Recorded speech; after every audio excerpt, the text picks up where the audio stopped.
তা মসজিদে যখন ইমাম নিয়োগ হয় তখন দেখবা মসজিদের অনেক মুসল্লি থাকে, অনেকভাবে তাকে প্রশ্ন করে জিজ্ঞাসা করে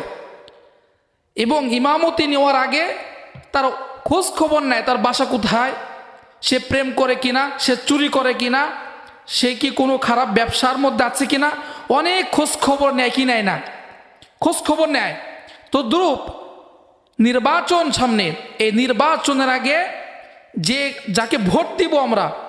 আমাদের উচিত কি তাকে যাচাই বাছাই করতে হবে, জুয়া খেলে কিনা, সে নেশা করে কিনা, সে খারাপ কাজের মধ্যে আছে কিনা, সে চুরি করে কিনা,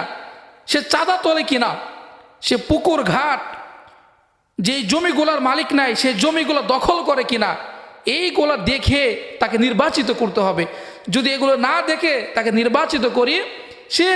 ক্ষমতায় আসার পরে এর থেকে 2 গুণ বেশি চাঁদাবাজি করবে।